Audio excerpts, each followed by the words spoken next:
We recognise that gypsies and travellers, asylum seekers and refugees, trans folk and sex workers have similarities of experience that are kind of beyond place. They are often shut out of place-based services. So we decided to come together as a group to basically see how we could share our resources and support each other.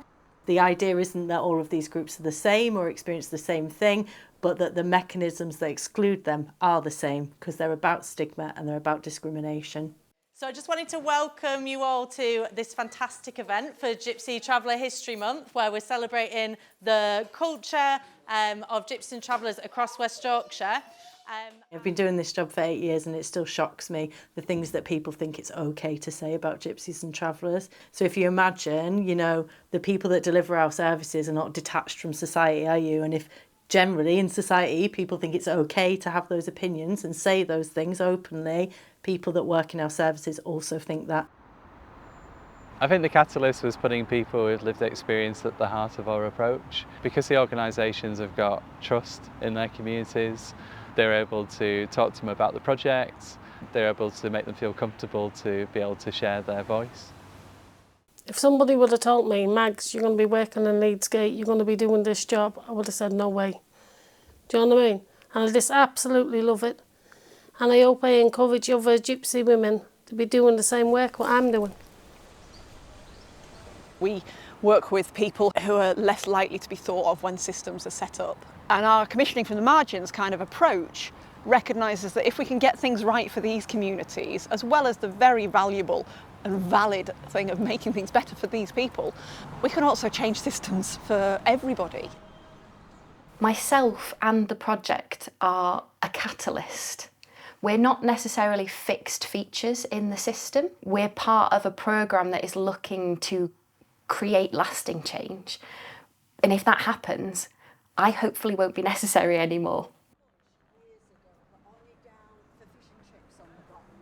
So we would bring participants into a room which are from all facets of the landscape, so from our experts by lived experience right through to senior leaders in the council. One of the first things we ask is that you don't introduce yourself by title. There's nothing indicative of the job or role that you're in.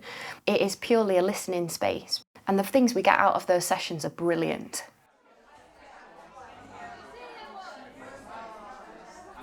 The first is a road, and services imagine that everybody can travel down that road smoothly, no issues, got everything they need to participate in that service.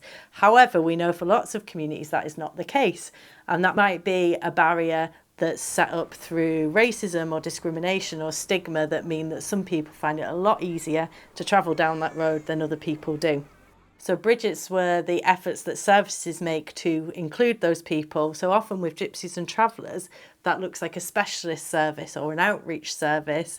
And whilst that is good in the short term, it's not the long-term goal. The bridge shouldn't exist forever. People should just be included within services.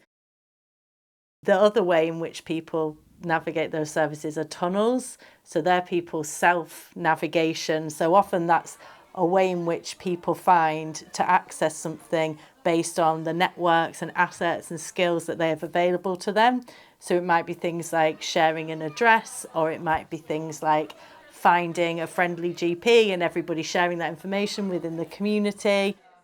The final idea that our members came up with was that rather than this sort of straight road, they'd like a multi-laned motorway with lots of slipways on and off where people could come and go at their own pace, and there was lots of different ways in which people could access. We have to think of that power dynamic between organisations and people and services and the people who commission them.